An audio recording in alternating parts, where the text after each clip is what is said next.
السلام عليكم ورحمة الله وبركاته. الحمد لله رب العالمين والعاقبة للمتقين ولا عدوان إلا على الظالمين. اللهم صل وسلم وبارك على عبدك ورسولك محمد وعلى آله وصحبه ومن تبعهم بإحسان إلى يوم الدين. أما بعد فإن خير الكلام كلام الله وخير الهدي هدي محمد صلى الله عليه وسلم وشر الأمور محدثاتها وكل محدثة بدعة وكل بدعة ضلالة. أعوذ بالله من الشيطان الرجيم. قال يا هارون ما منعك إذ رأيتهم ضلوا ألا تتبعن أفعصيت أمري. قال يا ابن أم لا تأخذ بلحيتي ولا برأسي إني خشيت أن تقول فرقت بين بني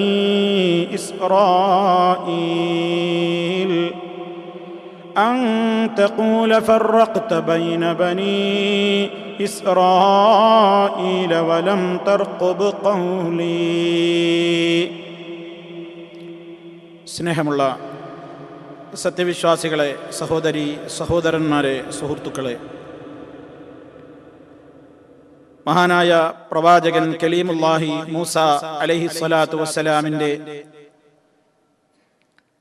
ചരിത്ര വിവരണം വിശുദ്ധ ഖുർആനിലൂടെയും ഇസ്ലാമിക പ്രമാണങ്ങളിലൂടെയും നമുക്ക് മനസ്സിലാക്കാനുള്ള കാര്യങ്ങൾ വിവരിച്ചുകൊണ്ടിരിക്കുകയാണ് ഈ പഠന പരമ്പരയിലൂടെ നമ്മൾ നിർവഹിച്ചുകൊണ്ടിരിക്കുന്നത്. മൂസ അലൈഹിസ്സലാത്തു വസ്സലാം തൗറാത്തിന്റെ ഫലകങ്ങളുമായി സീനാ പർവ്വതത്തിൽ നിന്ന് തിരിച്ചെത്തിയപ്പോൾ താൻ ഏൽപ്പിച്ചു പോയിട്ടുള്ള തന്റെ അനുയായി വൃന്ദം, അവരിൽ ചില ആളുകൾ പശുപൂജയും പശുക്കുട്ടിയെ ആരാധിക്കലും അതിന്റെ ചുറ്റും ഭജനമിരിക്കലും നൃത്തം വെക്കലും, അതുപോലെ ഒരിക്കലും പൊറുക്കാനാവാത്ത മഹാപാതകം അള്ളാഹുവിന്റെ ഈ രൂപത്തിലുള്ള ധാരാളക്കണക്കിന് അനുഗ്രഹങ്ങളൊക്കെ കണ്ടനുഭവിച്ച ഒരു സമൂഹം ഇത്രത്തോളം മതപ്പതിക്കുകയും നന്ദികെട്ടവരായി പോവുകയും ചെയ്തതിലുള്ള സങ്കടവും വിഷമവും സഹിക്കാതെ മഹാനായ മൂസ നബി അലൈഹിസ്സലാത്തു വസ്സലാം ആ സമൂഹത്തോട് അവരുടെ ഈ ഹീന കൃത്യത്തെക്കുറിച്ച് ചോദ്യം ചെയ്തുകൊണ്ടിരിക്കുകയാണ്. അങ്ങനെ അതിനെ സംബന്ധിച്ച് അദ്ദേഹം ശക്തമായി ആ ജനതയെ താക്കീത് നടത്തി. അതിനെ സംബന്ധിച്ചായിരുന്നു കഴിഞ്ഞ നമ്മുടെ ആയത്തുകളിൽ നമ്മൾ വിശദീകരിച്ചത്. തുടർന്നുകൊണ്ട് ആ സന്ദർഭത്തിൽ മൂസാ നബി അലൈഹിസ്സലാത്തു വസ്സലാം ഹാറൂൻ നബി അലൈഹിസ്സലാമിന്റെ നേരെയാണ് പിന്നീട് തിരിഞ്ഞത്. കാരണം തന്റെ സമൂഹത്തിന്റെ ഉത്തരവാദിത്വം ഏൽപ്പിച്ചുകൊണ്ട് പോയിട്ടുള്ളത് സഹോദരനായ തന്റെ തന്നെ കൂടെ അള്ളാഹു പ്രവാചകനായി തനിക്ക് സഹായിയായി നിശ്ചയിച്ചു തന്നിട്ടുള്ള ഹാറൂൻ നബി അലൈഹിസ്സലാമിനെ ആയിരുന്നല്ലോ. അതുകൊണ്ട് ഈ സങ്കടം സഹിക്കവയ്യാതെ തിരിച്ചെത്തിയപ്പോൾ ഈ സന്ദർഭത്തിൽ ഹാറൂൻ നബി അലൈഹിസ്സലാമിന്റെ നേരെ തിരിഞ്ഞുകൊണ്ട് മൂസ നബി അലൈഹിസ്സലാം ചോദിക്കുന്ന ഇടപെടുന്ന ഒരു രൂപമാണ് വിശുദ്ധ ഖുർആൻ സൂറത്ത് ത്വാഹയിലെ 93-94 ആയത്തുകളിലൂടെ വിവരിച്ചിട്ടുള്ളത്. അദ്ദേഹം പറഞ്ഞു, യാ ഹാറൂൻ, ഹാറൂനെ, മാ മനഅക്, എന്താ നിന്നെ തടഞ്ഞു നിർത്തിയത്? എന്താണ് നിനക്ക് തടസ്സമായത്? ഇദ് റഅയ്തഹും ضلوا, ഈ ജനങ്ങൾ പിഴച്ചത് നീ കണ്ടില്ലേ? റഹ്മാനായ റബ്ബിനെ മാത്രം ആരാധിക്കണം എന്ന് പഠിപ്പിച്ച ലാ ഇലാഹ ഇല്ലല്ലാഹ് വളരെ കൃത്യമായി പഠിപ്പിക്കപ്പെട്ട ഈ സമുദായം ഞാനൊരു 40 ദിവസത്തേക്ക് മാറി നിന്നപ്പോഴേക്ക് പശുപൂജ നടത്തിയിട്ട് ഏറ്റവും അപാദമായ വഴികേടിലേക്ക് തിരിഞ്ഞത് നീ കണ്ടില്ലേ? എന്തുകൊണ്ട് അല്ലാ തത്തബിയൻ, നിനക്ക് എന്നെ പിന്തുടർന്നു വരാമായിരുന്നില്ല? ഇതൊന്ന് അറിയിക്കാമായിരുന്നില്ലേ എന്തുകൊണ്ട് നീ അവരിൽ അലംഭാവം കാണിച്ചു എന്നിങ്ങനെ കടുത്ത രൂപത്തിൽ വിമർശനം നടത്തുകയാണ്. അഫഅസൈത അംരി, അതല്ലേ എന്റെ കൽപ്പനക്ക് നീ അനുസരണക്കേട് കാണിച്ചതോ? ഇവരുടെ കാര്യം ശ്രദ്ധിക്കണമെന്ന് പറഞ്ഞിട്ടല്ലേ പോയത്, എന്നിട്ട് നീ എന്റെ കൽപ്പനയെ അനുസരണക്കേട് കാണിച്ചുകൊണ്ട് ധിക്കരിക്കുകയാണോ ചെയ്തത് എന്നിങ്ങനെ മഹാനായ പ്രവാചകൻ ഹാറൂൻ നബി അലൈഹിസ്സലാമിനോട് മുസാ നബി അലൈഹിസ്സലാത്തു വസ്സലാം എന്ന മഹാനായ പ്രവാചകൻ ക്ഷുഭിതനായി കൊണ്ട് ചോദ്യം ചെയ്യുകയാണ്. അത് കേവലം ചോദ്യം ചെയ്യാനായിരുന്നില്ല, തലയും താടിയും പിടിച്ചു വലിച്ചിട്ട് ഗൗരവത്തിൽ പിടിച്ചു കുലുക്കിയിട്ടാ ചോദിക്കുന്നത്. അത്ര ശക്തമായിട്ടാണ് ശരീരത്തിൽ പിടിച്ചു വിളിച്ചു വലിക്കുന്നുണ്ട്. എന്നിട്ടാണ് ഈ ചോദ്യം, എന്തു പറ്റി നിനക്ക്? എന്നെ ഏൽപ്പിച്ചിട്ടല്ലേ പോയത്? ഈ സമൂഹം ചെയ്തത് നീ കണ്ടില്ലേ?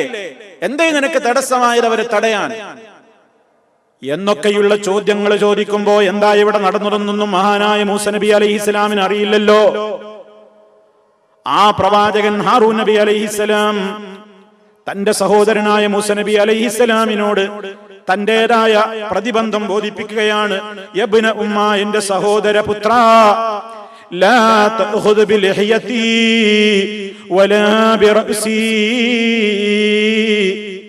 എന്റെ പ്രിയ സഹോദര, ലാ തഖുദ്, താങ്കൾ പിടിക്കല്ലേ, ബിലിഹ്യതി, എന്റെ താടി പിടിച്ചു വലിക്കല്ലേ, എന്റെ ലിഹ്യത്ത് പിടിക്കല്ലേ, വലാ ബിറഅസി, എന്റെ തലയും താടിയും പിടിച്ചിങ്ങനെ വലിക്കല്ലേ, വേദനിപ്പിക്കല്ലേ. ഒന്ന് പിടിവിടൂ എന്റെ പ്രിയപ്പെട്ടവരെ, ഞാനൊരു അലംഭാവവും കാണിച്ചിട്ടില്ല. ഇന്നീ ഖശീതു, ഞാൻ പേടിച്ചുപോയി. അന്തഖൂല, താങ്കൾ പറയുമോ എന്ന്, ഫറഖ്ത ബൈന ബനീ ഇസ്രായീൽ, ഇസ്രായേൽ മക്കളിൽ നീ ഭിന്നിപ്പുണ്ടാക്കി.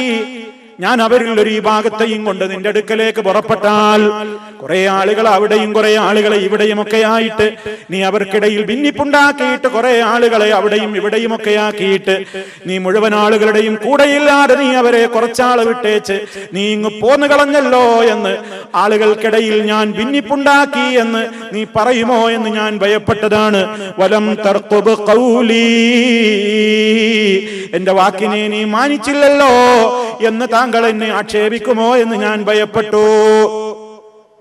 ഇത് കേൾക്കുമ്പോൾ നമ്മൾ തെറ്റിദ്ധരിക്കരുത്, മഹാനായ ഹാറൂൻ നബി അലൈഹിസ്സലാത്തു വസ്സലാം ഇവരിതൊക്കെ ചെയ്യുന്നത് കണ്ടിട്ട് മിണ്ടാതിരുന്നതാണ്. അങ്ങനെ ഒരിക്കലും ഇതിന് അർത്ഥമില്ല. മഹാനവറുകൾ നിസ്സഹായനായി പോയതാണ്. എത്രത്തോളം അദ്ദേഹം ജനങ്ങളോട് ഇതിനെ തടയാൻ നോക്കിയിട്ടുണ്ട്.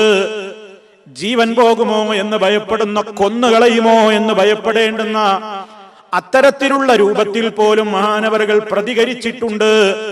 ഇത് സൂറത്തു ത്വാഹയിൽ ഇങ്ങനെയാണ് പറഞ്ഞതെങ്കിൽ സൂറത്തുൽ അറാഫിൽ വിശുദ്ധ ഖുർആൻ തന്നെ ഒരു സ്ഥലത്ത് പറയുന്നതിന് മറ്റു സ്ഥലത്തുള്ള വചനങ്ങൾ വ്യാഖ്യാനമാണല്ലോ. സൂറത്തുൽ അറാഫിൽ അല്ലാഹു ഇത് നന്നായി വിശദീകരിക്കുന്നുണ്ട്. ഈ പറഞ്ഞ കൂട്ടത്തിൽ ഹാറൂൻ നബി അലൈഹിസ്സലാം മൂസ നബി അലൈഹിസ്സലാമിനോട് ഞാൻ പേടിച്ചു, ജനങ്ങൾക്കിടയിൽ ഭിന്നിപ്പുണ്ടാക്കുമോ എന്ന്, താങ്കൾ എന്നെ ആക്ഷേപിക്കുമോ എന്നും, താങ്കളുടെ വാക്കിനെയും കൽപ്പനയെയും ഞാൻ മാനിച്ചില്ല എന്നുമൊക്കെ നിങ്ങൾ എന്നെ പറയുമെന്ന് പേടിച്ചുകൊണ്ടാണ് ഞാൻ വരാത്തതെന്നാണ് ഉദ്ദേശം.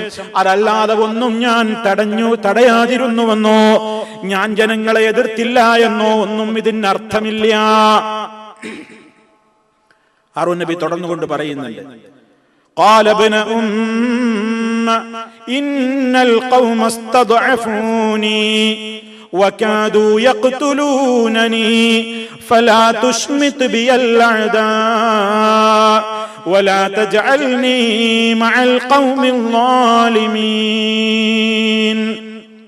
വളരെ കൃത്യമായിട്ട് മഹാനവറുകൾ സഹോദരനോട് പ്രതിബന്ധം ബോധിപ്പിക്കുകയാണ്. എന്റെ സഹോദരപുത്ര ഇബ്ന ഉമ്മ, എന്റെ ഉമ്മയുടെ മോനെ, എന്റെ പ്രിയപ്പെട്ട സഹോദര, ഇന്നൽ ഖൗമ, നിശ്ചയമായും ഈ ജനത, ഇസ്തളഅഫൂനി, അവരെന്നെ ദുർബലനാക്കി കളഞ്ഞു. അവരെന്നെ വല്ലാതെ ദുർബലനാക്കി കളഞ്ഞു. എനിക്ക് ഒന്നും ചെയ്യാൻ സാധ്യമല്ലാത്തത്ര ഞാൻ അവരിൽ ശക്തമായ നിലക്കും പ്രതികരണം നടത്തിയതാണ്. ഞാൻ അരുതെന്ന് പറഞ്ഞതാണ്. എന്റെ കഴിവിന്റെ പരമാവധി ഞാൻ അവരെ എതിർത്തതാണ്. എത്രത്തോളമെന്നോ ഈ പദപ്രയോഗം തന്നെ എത്രത്തോളം മഹാനവറുകൾ കഷ്ടപ്പെട്ടു എന്ന് മനസ്സിലാക്കി തരുന്ന വാക്കുകളാണ്. വകാദൂ, അവരാവാറായി യഖ്തുലൂനനീ, എന്നെ കൊല്ലുമോ എന്ന രൂപത്തിൽ വരെ കാര്യങ്ങളെത്തി. എന്നെ കൊല്ലാനായി അവരെന്നെ കൊല്ലാറാക്കി എന്ന് ആ ഒരവസ്ഥയിൽ അത്രത്തോളം ഞാൻ എന്റെ ദൗത്യം നിർവഹിച്ചു എന്ന് പ്രിയപ്പെട്ട ഹാറൂൻ നബി അലൈഹിസ്സലാം മൂസ നബി അലൈഹിസ്സലാമിനോട് പ്രതിബന്ധം ബോധിപ്പിച്ചു. തുടർന്നുകൊണ്ട് മൂസ നബി അലൈഹിസ്സലാമിനോട് ഒരു അപേക്ഷ പറയാണ്. ആകയാൽ ഇതാണ് സത്യം എന്ന് താങ്കൾ മനസ്സിലാക്കണം. ഫലാ തുശ്മിത് ബിയൽ അഅദാ, എന്റെ കാരണത്താൽ അങ്ങൊന്ന് ശത്രുക്കളെ സന്തോഷിപ്പിക്കല്ല. എന്നെ നിങ്ങൾ ഈ രൂപത്തിൽ ഇങ്ങനെ പിടിച്ചു വലിച്ച് ദേഷ്യപ്പെട്ട് എന്നോട് ഈ രൂപത്തിലൊക്കെ സംസാരിച്ച് നമ്മൾ തമ്മിൽ തന്നെ ഇപ്പൊ കണ്ടുകൂടായ ഒരവസ്ഥയിലേക്കായി എന്നും രണ്ട് പ്രവാചകന്മാര് പോലും പരസ്പരം ഭിന്നിച്ചുവെന്നും അവര് തന്നെ പരസ്പരം അടിപിടിയും മുന്തും തള്ളുമായി എന്നൊക്കെ, അല്ലെങ്കിൽ തന്നെ പിഴച്ചുകൊണ്ട് അഗാധമായ പിഴവിലേക്ക് പോയിട്ടുള്ള ഈ ജനത കണ്ടിട്ട് അവര് നമ്മെ നോക്കി ചിരിക്കൂലേ? അതുകൊണ്ട് എന്റെ കാര്യത്തിൽ അങ്ങ് ഈ ശത്രുക്കൾക്ക് സന്തോഷമുണ്ടാക്കുന്ന ഇടപെടൽ നടത്തല്ല. വലാ തജ്അൽനീ, എന്നെ നിങ്ങൾ ഉൾപ്പെടുത്തല്ലേ മഅൽ ഖൗമിൽ ളാലിമീൻ, ഈ അക്രമികളായ ജനതയുടെ കൂടെ നിങ്ങൾ എന്നെയും എണ്ണല്ലേ. ഞാൻ നിരപരാധിയാണ്. ഞാൻ എന്റെ കഴിവിന്റെ പരമാവധി പരിശ്രമിച്ചിട്ടുണ്ട്. അവരെന്നെ കൊല്ലുമെന്ന ഘട്ടം വരെ എത്തിയിട്ടുണ്ട് എന്ന് വളരെ ഗൗരവത്തോടെ മഹാനായ ഹാറൂൻ നബി അലൈഹിസ്സലാത്തു വസ്സലാം പറയുന്നു. ഇവിടെ ഞാൻ എന്റെ പ്രിയപ്പെട്ട സഹോദരന്മാരോട് സാന്ദർഭികമായിട്ട് ഈ സംഭവത്തിൽ നിന്ന് ഒരു പാഠം പറഞ്ഞു തരികയാണ്. ചില കക്ഷികളൊക്കെ ഈ ആയത്ത് ഞാൻ ആദ്യം കേൾപ്പിച്ച ത്വാഹയിലെ വരികൾ എടുത്തുകൊണ്ട് ജനങ്ങളിൽ ഭിന്നിപ്പുണ്ടാകുമെന്ന് ഭയപ്പെട്ടാൽ അവര് ചെയ്യുന്ന ശിർക്കിനെതിരായാൽ പോലും മിണ്ടാതിരിക്കലാണ് വേണ്ടതെന്നും ജനങ്ങളിൽ ഐക്യത്തിനാണ് പ്രാധാന്യം കൽപ്പിക്കേണ്ടതെന്നും ഐക്യം തകർന്നു പോകുമെന്ന് കണ്ടാൽ കൊടിയ പാതകമായ ശിർക്കാണ് സമൂഹം ചെയ്യുന്നതെങ്കിലും ഒരു മൃദുല സമീപനം അവരോട് പാലിക്കുകയാണ് വേണ്ടതെന്നും അതാണിവിടെ ഹാറൂൻ നബി അലൈഹിസ്സലാമിന്റെ ചരിത്രത്തിൽ നിന്ന് ഖുർആൻ നമ്മെ പഠിപ്പിക്കുന്നതെന്നുമൊക്കെ ചില പിഴച്ച കക്ഷികൾ ഇപ്പോഴും പ്രചരിപ്പിക്കുന്നുണ്ട്. അവര് പച്ച മലയാളത്തിൽ അത് എഴുതി വിട്ടിട്ടുമുണ്ട്. അഥവാ അതിന്റെ ഒരു കാരണം കൂടി നിങ്ങൾ അറിയണം. അള്ളാഹുവിന്റെ ദീനിൽ ഏത് വിഷയം പറയുന്നതിന്റെ മുമ്പും ഒരു സമൂഹത്തെ നന്നാക്കിയെടുക്കേണ്ടത് അവരുടെ അഖീദയാണ്. ഇത് ലളിതമായി മുസ്ലിമീങ്ങളൊക്കെ മനസ്സിലാക്കേണ്ട ഒരു തത്വമാണ്. ഒരു മനുഷ്യനിൽ ആദ്യം നന്നാവേണ്ടത്, മാറ്റം വരേണ്ടത് അവന്റെ വിശ്വാസമാണ്. കാരണം സത്യവിശ്വാസത്തിന്, തൗഹീദിന് ഒരു മനുഷ്യന്റെ ജീവിതത്തിൽ, അവന്റെ ബോഡിയിൽ, അവന്റെ ഖൽബിനുള്ള സ്ഥാനമാണ്. ഖൽബ് ദുഷിച്ച ബോഡി മുഴുവനും നശിച്ചു എന്നല്ലേ? ഖൽബ് നന്നായാൽ ശരീരം മുഴുവനും നന്നായി എന്നല്ലേ? ഒരു ബിൽഡിങ്ങിന്റെ ഫൗണ്ടേഷൻ ഉള്ള സ്ഥാനമാണ് ഒരാളുടെ ജീവിതത്തിൽ അയാളുടെ അഖീദക്കുള്ളത്. ബിൽഡിങ്ങിന്റെ ഫൗണ്ടേഷൻ, അടിത്തറ ഭദ്രമല്ലെങ്കിൽ, ആ അടിത്തറ ഭദ്രമായ നിലക്ക് കെട്ടിപ്പടുക്കപ്പെട്ടിട്ടില്ലെങ്കിൽ, നിർമ്മാണത്തിൽ പിഴവ് സംഭവിച്ചു പോയാൽ, അടിത്തറക്ക് ഭംഗം വന്നു പോയാൽ, അതിന്മേൽ കെട്ടിപ്പൊക്കപ്പെടുന്നത് എത്ര തന്നെ വാല്യൂ ഉള്ള, വിലയുള്ള സാധനങ്ങളാണെങ്കിലും അതിന് നിലനിൽപ്പില്ലാതെ തകർന്നടിഞ്ഞു വീഴുക തന്നെ ചെയ്യും. ഒരു വൃക്ഷത്തിന്റെ വേരിനാണ് പ്രാധാന്യമുള്ളത്. ഭൂമിയിൽ വേരുറക്കാത്ത ഒരു മരമാണെങ്കിൽ അതൊന്ന് കാറ്റടിക്കുമ്പോഴേക്ക് ഇളകി മറിഞ്ഞ് തകർന്നു വീഴും.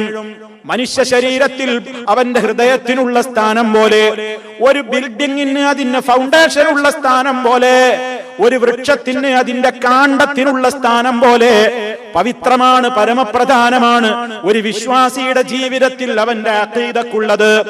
വിശ്വാസം നന്നായാലേ മറ്റു കർമ്മങ്ങൾക്ക് നിലനിൽപ്പുള്ളൂ. വിശ്വാസം ദുഷിച്ചു പോയിട്ട് മറ്റേത് കർമ്മങ്ങൾ ചെയ്താലും അതിന് വിലയില്ല. അതെത്ര വലിയ മഹാനില്ലെന്ന് സംഭവിച്ചാലും വിലയില്ല. അതുകൊണ്ടാണ് മഹാനായ നബി സല്ലല്ലാഹു അലൈഹി വസല്ലം അടക്കമുള്ള 1.25 ലക്ഷത്തോളം അമ്പിയാക്കളോട് പോലും അള്ളാഹു പറഞ്ഞിട്ടുണ്ട്. എല്ലാവരോടും പറഞ്ഞ ഒരു തത്വം നബി കരീം സല്ലല്ലാഹു അലൈഹി വസല്ലമിനെ റബ്ബ് ഓർമ്മപ്പെടുത്തിയിട്ടുമുണ്ട്. വലഖദ് ഊഹിയ ഇലൈക വഇലല്ലദീന മിൻ ഖബ്ലിക ലഇൻ അശ്റക്ത ലയഹ്ബതന്ന അമലുക വലതകൂനന്ന മിനൽ ഖാസിരീൻ. ഓ നബിയേ, താങ്കൾക്ക് നാം ബോധനം നൽകപ്പെട്ടു കഴിഞ്ഞു. താങ്കൾക്ക് മാത്രമല്ല, വഇലല്ലദീന മിൻ ഖബ്ലിക, താങ്കൾക്ക് മുമ്പ് കഴിഞ്ഞു പോയ എത്രയോ അമ്പിയാക്കൾ ഈ ലോകത്ത് വന്നിട്ടുണ്ട്. അവരോടൊക്കെ ഞാൻ പറഞ്ഞിട്ടുള്ള ഒരു കാര്യമാണ് എന്ത്? ലഇൻ അശ്റക്ത, നീ എങ്ങാനും ശിർക്ക് ചെയ്തു പോയാൽ ലയഹ്ബതന്ന അമലുക, നിന്റെ അമലുകൾ മുഴുവനും പൊളിഞ്ഞു പോവുക തന്നെ ചെയ്യുന്നതാണ്. വലതകൂനന്ന മിനൽ ഖാസിരീൻ, നീ നഷ്ടകാരികളുടെ കൂട്ടത്തിൽ പെട്ടു പോവുക തന്നെ ചെയ്യും. ഇതെല്ലാം നബിമാരോടും അല്ലാഹു പറഞ്ഞു. എന്തിനാ അങ്ങനെ അള്ളാഹു അത് അവരോട് പറയുന്നത്? ആ നബിമാരുടെ 4 അയലത്ത് 1000 അയലത്തെത്താൻ യോഗ്യരല്ല മറ്റു സാധാരണ മനുഷ്യർ. നമ്മളൊക്കെ അത്രയും ദുർബലരാണ്. അങ്ങനെ ഭയപ്പെടേണ്ട കാര്യമാണ് ശിർക്ക്. അതുകൊണ്ടാണ് ഖലീലുല്ലാഹി ഇബ്രാഹിം നബി അലൈഹി സ്വലാത്തു വസ്സലാം എന്ന മഹാനായ പ്രവാചകൻ വിഗ്രഹാരാധനക്കെതിരെ ഓർമ്മ വെച്ച നാൾ മുതൽ പോരാടിയ ചരിത്രമുള്ള മഹാനുഭാവൻ, അഗ്നികുണ്ഠം അതിന്റെ പേരിൽ ഏറ്റുവാങ്ങേണ്ടി വന്ന ധീരനായ മഹാനായ പ്രവാചകൻ അള്ളാഹിനോട് പ്രാർത്ഥിച്ചു. തൗഹീദ് പഠിപ്പിച്ചു കൊടുത്ത മകന്, മറ്റുള്ള മക്കൾക്ക്, കുടുംബത്തിന് ആരെയും മഹാനവറുകൾ പ്രാർത്ഥനയിൽ മറന്നില്ല. മഹാനവറുകളുടെ പ്രാർത്ഥന പരിശുദ്ധ ഖുർആൻ പറഞ്ഞു. എന്താ പറഞ്ഞത്? വജുനുബിനി വബനിയ അൻ നഅ്ബുദൽ അസ്നാം, റബ്ബേ നീ എന്നെ അകറ്റണം, വബനിയ എന്റെ സന്താനങ്ങളെയും അകറ്റണം, അൻ നഅ്ബുദൽ അസ്നാം, ഞങ്ങൾ വിഗ്രഹങ്ങളെ ആരാധിക്കുന്നതില്ലെന്ന്, ശിർക്ക് ചെയ്യുന്നതില്ലെന്ന് നീ ഞങ്ങളെ അകറ്റേണമേ നാഥാ എന്ന് ശിർക്കിന്റെ പേരിൽ തീക്കുണ്ടത്തിലെറിയപ്പെട്ട മഹാനായ നബിക്ക് പോലും സമാധാനമുണ്ടായിട്ടില്ല. കാരണം ശിർക്കെങ്ങാനും ഒരൽപ്പം വന്നുപോയാൽ ഇന്ന ശിർക ലദുൽമുൻ അദീം, കൊടിയാക്രമം എന്ന് വിശേഷിപ്പിക്കപ്പെട്ട, കടുത്ത ദുൽമെന്ന് വിശേഷിപ്പിക്കപ്പെട്ട ശിർക്ക് വന്നുപോയാൽ പിന്നെ എല്ലാം തകരാറിലാണ്, എല്ലാം അബദ്ധത്തിലാണ്, എല്ലാം തകർച്ചയിലേക്കാണ്. ഇത് തിരിച്ചറിഞ്ഞവരാണ് സർവ്വ അമ്പിയാക്കൾ. എല്ലാ അമ്പിയാക്കളും ഇത് തിരിച്ചറിഞ്ഞവരാണ്. അതുകൊണ്ടാണ് മഹാനായ നബി കരീം സല്ലല്ലാഹു അലൈഹി വസല്ലമിന്റെ ഇസ്ലാമിക ദഅവത്തിന്റെ കാലഘട്ടം നമുക്ക് 2ആയി വിഭജിക്കാം. അവിടുന്ന് നബുവത്ത് കിട്ടി 40-ാമത്തെ വയസ്സ് മുതൽ 53-ാമത്തെ വയസ്സിൽ മദീനയിലേക്ക് ഹിജറ പോകുന്നതിന്റെ മുമ്പുള്ള ഒരു കാലഘട്ടം, മക്കി കാലഘട്ടം. 53-ാമത്തെ വയസ്സിൽ മദീനയിലെത്തിയിട്ട് 63-ാമത്തെ വയസ്സിൽ അവിടുന്ന് ഈ ലോകത്തോട് വിട പറയുന്ന കാലഘട്ടം വരെയുള്ള 10 വർഷത്തോളം നീണ്ടു നിൽക്കുന്ന മദീന കാലഘട്ടം. ഈ 2 കാലഘട്ടങ്ങളിൽ ഇറങ്ങിയിട്ടുള്ള വിശുദ്ധ ഖുർആനിന്റെ അധ്യായങ്ങളുടെ ക്രോഡീകരണമാണ് വിശുദ്ധ ഖുർആനിൽ നമുക്ക് കാണാൻ കഴിയുന്നത്.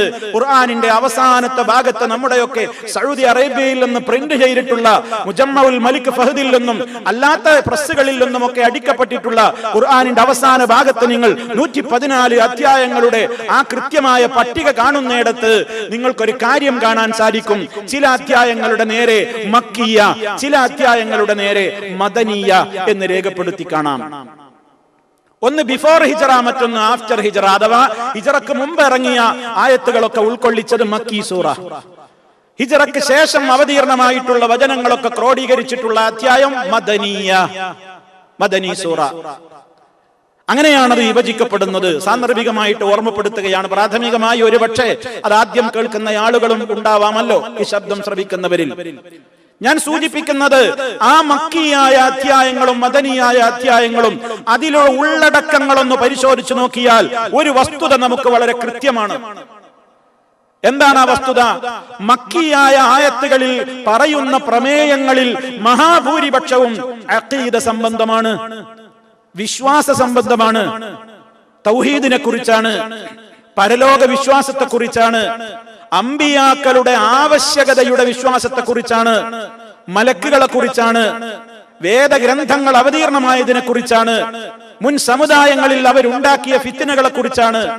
സഹോദരങ്ങളെ, ആ 2 അധ്യായങ്ങളും മക്കിയായ സൂറത്തുകളും മദനിയായ സൂറത്തുകളും. മക്കി സൂറത്തുകളിലെ അധിക പരാമർശങ്ങളും എടുത്തു പരിശോധിച്ചു നോക്കിയാൽ ലാ ഇലാഹ ഇല്ലല്ലാഹ് അഥവാ റബ്ബിനെ മാത്രം ആരാധിക്കണം എന്ന കൃത്യമായ തൗഹീദിന്റെ വിഷയങ്ങളാണ്. ഭൂരിഭാഗം ആയത്തുകളും അങ്ങനെയാണ്.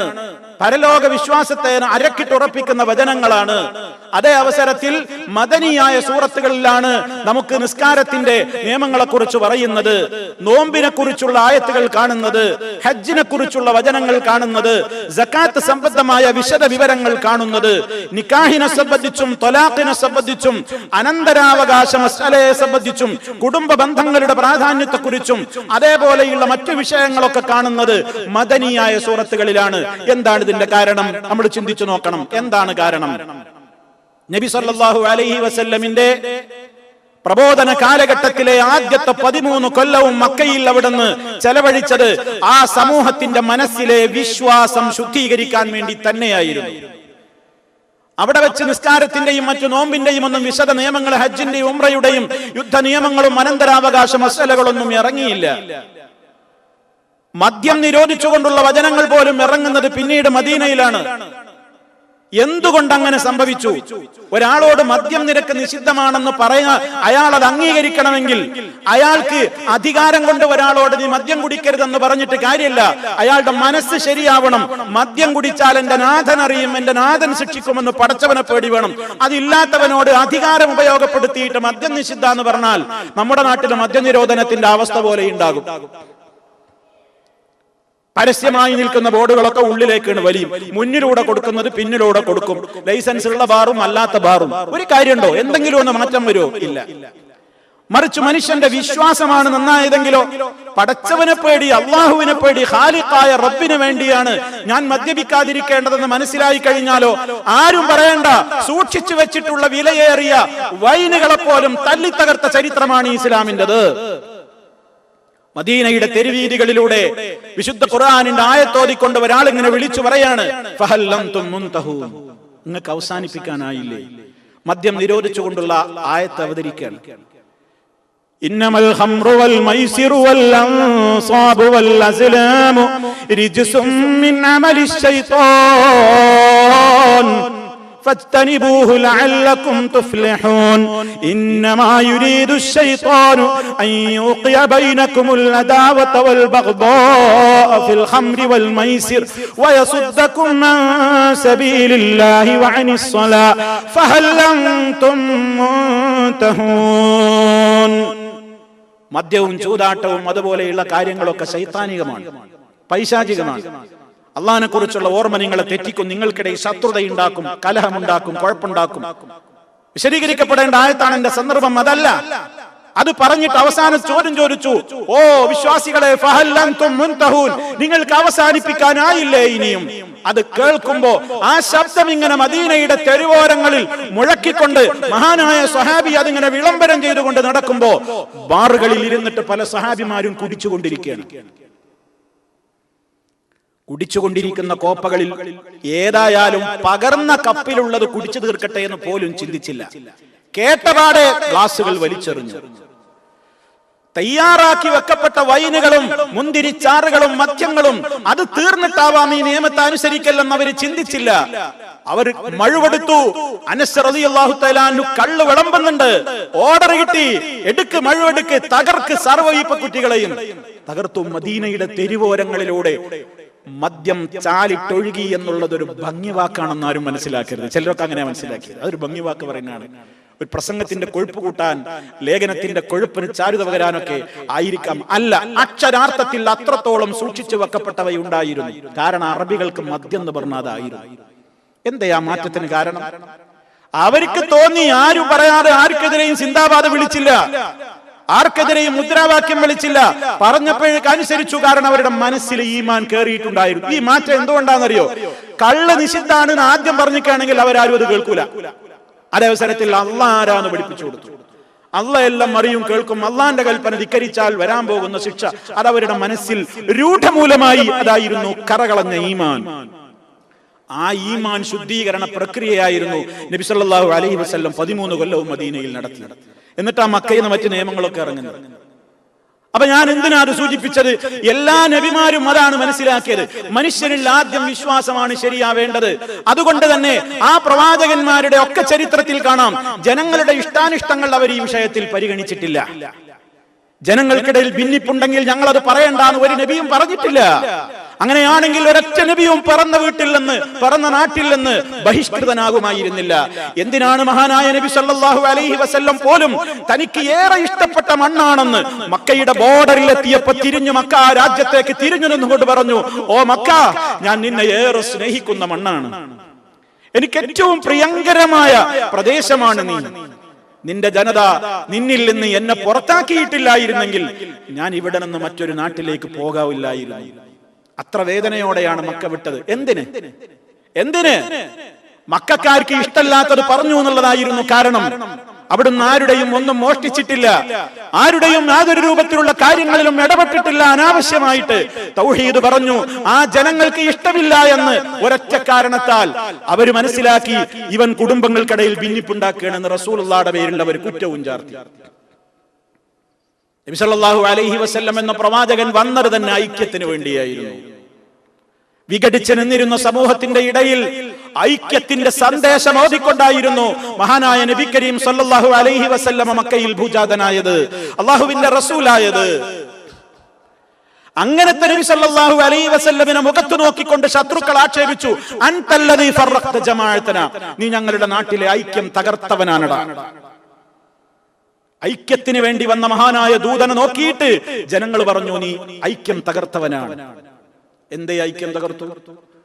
നബി സല്ലല്ലാഹു അലൈഹി വസല്ലം ലാ ഇലാഹ ഇല്ലല്ലാഹ് വളച്ചുകെട്ടില്ലാതെ സമൂഹത്തെ പഠിപ്പിച്ചപ്പോ അള്ളാഹുവിന്റെ തൗഫീഖുള്ള മനുഷ്യന്മാരൊക്കെ മുസ്ലിമീങ്ങളായപ്പോ സ്വാഭാവികമായും വീടുകളിൽ പ്രശ്നമായി. വാപ്പ മുസ്ലിമായി, മക്കള് കാഫിർ തന്നെയാണ്, അല്ലെങ്കിൽ മക്കള് മുസ്ലിമായി, വാപ്പ മുശ്രിക് തന്നെയാണ്. അപ്പൊ പ്രശ്നങ്ങളായി, നാട്ടിൽ കുഴപ്പങ്ങളായി, കലാപങ്ങളായി. അല്ലാതെ അള്ളാഹുവിന്റെ റസൂൽ വേറെന്താ പ്രശ്നം ഉണ്ടാക്കി? ഇതാണ് ഇസ്ലാമിക ലോകത്തിന്റെ ചരിത്രം, ഇതാണ് അമ്പിയാക്കളുടെ ചരിത്രം. വരട്ടെ, ഞാൻ എന്റെ വിഷയത്തിലേക്ക് വരട്ടെ. ഇതാണ് ചരിത്രമെങ്കിൽ ഒരു വിശ്വാസിയുടെ ബാധ്യതയാണ്, എന്റെയും നിങ്ങളുടെയും ഒക്കെ ബാധ്യതയാണ്. നമ്മുടെ പ്രദേശങ്ങളിൽ നാം ജനങ്ങൾക്ക് ആദ്യം ഒരു കാര്യത്തിൽ ദഅവത്ത് കൊടുക്കുമ്പോൾ ആദ്യമായി പറഞ്ഞു കൊടുക്കേണ്ടത് ലാ ഇലാഹ ഇല്ലല്ലാഹ് മുഹമ്മദുർ റസൂലുള്ളാഹ്. ഈ ആദർശമാണ്. നബി സല്ലല്ലാഹു അലൈഹി വസല്ലം യമനിലേക്ക് പ്രബോധനത്തിന് വേണ്ടി മുആദ് റളിയല്ലാഹു തആല അൻഹു അടക്കമുള്ള ആളുകളെ പറഞ്ഞയക്കുമ്പോൾ പറഞ്ഞു, ഇവരോട് ആദ്യം പോയിട്ട് ഫദൂഹും ഇലാ ഷഹാദത്തി അൻ ലാ ഇലാഹ ഇല്ലല്ലാഹ്, അവരാദ്യം അതിലേക്ക് ക്ഷണിക്കണം. ലാ ഇലാഹ ഇല്ലല്ലാഹ് മുഹമ്മദ് റസൂലുള്ളാഹിലേക്ക് ക്ഷണിക്കണം. അതവരനുസരിച്ച് കഴിഞ്ഞാൽ അവരോട് പറയണം 5 നേരത്തെ നിസ്കാരം നിർബന്ധമുണ്ട്. അത് അവർ അംഗീകരിച്ചു കഴിഞ്ഞാൽ അവരോട് പറയണം സക്കാത്ത് കൊടുക്കണം. ഇസ്ലാമിക പ്രബോധനത്തിന്റെ ആ തർത്തീബ് നബി സല്ലല്ലാഹു അലൈഹി വസല്ലം പഠിപ്പിച്ചു. പക്ഷേ ആ ഒരു രൂപത്തിലുള്ള ഇസ്ലാമികമായ ആവേശം ഉൾക്കൊണ്ടുകൊണ്ട് നമ്മുടെ കേരളക്കരയിൽ കൃത്യമായ നിലയ്ക്ക് ഇസ്ലാമിക പ്രബോധന രംഗത്ത് ഏത് വേദി കിട്ടിയാലും എല്ലാ രംഗങ്ങളിലും തൗഹീദിന്റെ മുഖ്യ പ്രാധാന്യം കൊടുത്തുകൊണ്ട് സമൂഹത്തിന്റെ ഇഷ്ടങ്ങളും അനിഷ്ടങ്ങളും നോക്കാതെ തന്നെ അവർക്ക് എത്ര അരോചകമാണെങ്കിലും അവരുടെ പാരമ്പര്യത്തെ ചോദ്യം ചെയ്യുന്നു എന്ന നിലക്കാണെങ്കിൽ പോലും വളരെ കൃത്യമായ ആയത്തുകളും ഹദീസുകളും ഉദ്ധരിച്ചുകൊണ്ട് സമൂഹത്തെ തൗഹീദിന്റെ പാതയിലേക്ക് ക്ഷണിക്കുന്ന കൃത്യമായ പ്രബോധനം നാട്ടിൽ നടന്നപ്പോൾ ചില ആളുകൾ നല്ല വെള്ള ചമയാൻ തുടങ്ങി. അവര് പറഞ്ഞു, നിങ്ങളെ ഈ ശൈലി ശരിയല്ല, നിങ്ങൾ ഈ തൗഹീദ് ഇങ്ങനെ പറഞ്ഞ് ജനങ്ങളെ കുഴപ്പത്തിലാക്കുക, നിങ്ങൾ ജനങ്ങളെ പ്രശ്നത്തിലാക്കുക, ഇതിങ്ങനെ പറയാൻ പാടില്ല, ജനങ്ങൾ ഭിന്നിക്കുന്നു കണ്ടാൽ മിണ്ടാതിരിക്കുക വേണ്ട. ഐക്യത്തിനാണ് ഏറ്റവും പ്രാധാന്യമുള്ളത്. ഐക്യം തകർന്നിട്ട് പിന്നെ ഒരു ശിർക്കിനെതിരെയുള്ള സംസാരം പാടില്ല. അങ്ങനെ ഒരു വാദിക്കുന്ന ആളുകള് അവസാനം അവർ കണ്ടുപിടിച്ചൊരു തെളിവാണിത്. ഹാറൂൻ നബി അലൈഹി ഇസ്ലാമിന്റെ ചരിത്രം അതിന് മാതൃകയല്ലേ? ജനങ്ങൾ കൊടുത്ത പാതകമായ കൊടിയ ശിർക്ക് ചെയ്യുന്നത് കണ്ടപ്പോ മൂസ നബി അലൈഹി ഇസ്ലാം തിരിച്ചു വന്ന് ചോദ്യം ചെയ്തപ്പോ ഹാറൂൻ നബി കൊടുത്ത മറുപടി കേട്ടില്ലേ? ഇന്നി ഖശീതു അൻ തഖൂല ഫറഖത ബൈന ബനി ഇസ്രായേൽ, ഇസ്രായേൽ മക്കൾക്കിടയിൽ നീ ഭിന്നിപ്പുണ്ടാക്കി എന്ന് പറയുന്നത് ഞാൻ പേടിച്ചുപോയി, അതുകൊണ്ടാ ഞാൻ ഇങ്ങനെ ഇരുന്നത്. എങ്ങനെ ഇരുന്നത് എന്ന് പിന്നെ പറയില്ല. അതേ ഒന്നും ചെയ്യാത്തതുപോലെയാണ്. നോക്കൂ, നിങ്ങൾ ആ വരികൾ ഞാൻ നിങ്ങളെ ഒന്ന് കേൾപ്പിക്കാം, വിഷയത്തിന്റെ പ്രാധാന്യം മനസ്സിലാക്കി തരാൻ വേണ്ടി. കേട്ടോളൂ. ഐക്യത്തിന് വേണ്ടി ഏത് അതിരുവരെയും പോയതാണ് ഇസ്ലാമിന്റെ പാരമ്പര്യം എന്ന വസ്തുത അവർ വിസ്മരിക്കുന്നു. അവർ എന്ന് പറഞ്ഞാൽ ഈ തൗഹീദ് ശരിക്ക് ജനങ്ങളോട് പറഞ്ഞു കൊടുക്കുന്ന കക്ഷികൾ വിസ്മരിക്കുന്ന ഒരു കാര്യമുണ്ട്. ഐക്യത്തിന് വേണ്ടി ഏത് അതിര് വരെയും പോയതാണ് ഇസ്ലാമിന്റെ പാരമ്പര്യം. മൂസാ അലൈഹിസ്സലാം തോറ എന്ന ദിവ്യബോധന ഗ്രന്ഥം സ്വീകരിക്കാൻ പർവ്വത മുകളിലേക്ക് പോയത്, തോറ എന്ന് പറഞ്ഞാൽ തൗറാത്ത്, തോറ എന്ന ദിവ്യബോധന ഗ്രന്ഥം സ്വീകരിക്കാൻ പർവ്വത മുകളിലേക്ക് പോയത് സഹോദരനും പ്രവാചകനുമായ ഹാറൂനിനെ പകരം നിർത്തിയായിരുന്നു. മൂസായുടെ അഭാവത്തിൽ ഹാറൂനിനെ ധിക്കരിച്ചുകൊണ്ട് അനുയായികളിൽ ഒരാൾ ഒരു പശുക്കുട്ടിയെ നിർമ്മിക്കുകയും ഇസ്രായേലി മക്കൾ ഏകനായ ദൈവത്തിന് പകരം പശുവാരാധകരായി മാറുവാൻ ഈ സന്ദർഭം ഉപയോഗിക്കുകയും ചെയ്ത കഥ ഖുർആൻ വിവരിക്കുന്നുണ്ട്. കഴിഞ്ഞില്ല, ഇനി കേട്ടോളൂ. ഏകദൈവ വിശ്വാസത്തിന്റെ പ്രവാചകനായ മൂസ അലൈഹിസ്സലാം തിരിച്ചു വന്നപ്പോൾ കണ്ട കാഴ്ച ഹൃദയഭേദകമായിരുന്നു. അദ്ദേഹം ക്ഷുഭിതനായി ഹാറൂനിന്റെ താടിരോമങ്ങൾ പിടിച്ചു വലിച്ചു. ഇതിന്റെ നേരെ പ്രവാചകനായ ഹാറൂനിന്റെ പ്രതികരണം വളരെ ശാന്തമായിരുന്നു. അദ്ദേഹം പറഞ്ഞു, പശുവാരാധകർക്കെതിരെ കർശനമായ സമീപനം സ്വീകരിക്കുക വഴി ഞാൻ ഇസ്രായേൽ മക്കൾക്കിടയിൽ ഭിന്നിപ്പുണ്ടാക്കി എന്ന് പറയാൻ അവസരം സൃഷ്ടിക്കുക എന്നത് ഒഴിവാക്കുക എന്നതായിരുന്നു അവരുടെ നേരെ മൃദുല സമീപനം സ്വീകരിക്കുക വഴി എന്റെ ലക്ഷ്യം. ഒരു മൃദുല സമീപനാണ് ഹാറൂൻ നബി സ്വീകരിച്ചത്. വരുത്തി തീർക്കുക, നേരിട്ട് നടക്കട്ടെ, എല്ലാവരും വൃത്തിയിൽ നടക്കട്ടെ, ഇപ്പൊ പ്രശ്നം ഉണ്ടാക്കണ്ട എന്നൊരു മൃദുല സമീപനം മാനവர்கள் സ്വീകരിച്ചു എന്നാണ് ഈ വരികളിൽ നിന്ന് കാണുന്നത്. തീർന്നില്ല. ഒരു പ്രവാചകൻ കൊടിയ ശിർക്കിന്റെ കാര്യത്തിൽ സ്വീകരിച്ച വിട്ടുവീഴ്ചാപരമായ ഈ സമീപനത്തിന്റെ പേരിൽ, ആ വരി ഒന്നും കൂടെ വായിക്കുക, ഒന്നും കൂടെ കേൾക്ക് നിങ്ങൾ അപകടം. ഒരു പ്രവാചകൻ കൊടിയ ശിർക്കിന്റെ കാര്യത്തിൽ സ്വീകരിച്ച വിട്ടുവീഴ്ചാപരമായ ഈ സമീപനത്തിന്റെ പേരിൽ അദ്ദേഹത്തെ ദൈവം പ്രവാചകത്വ പദവിയിൽ നിന്ന് ഇറക്കി വിട്ടിട്ടില്ല എന്ന് നാം പ്രത്യേകം മനസ്സിലാക്കണം. അദ്ദേഹം തുടർന്നും പ്രവാചകനായിരുന്നു. ഹാറൂൻ നബി അലൈഹി ഇസ്ലാമിനെ അള്ളാഹു ഡിസ്മിസ് ചെയ്തിട്ടില്ല പ്രവാചകത്വ പദവിയിൽ നിന്ന്. എന്തായിരുന്നു മനസ്സിലാക്കേണ്ടത്?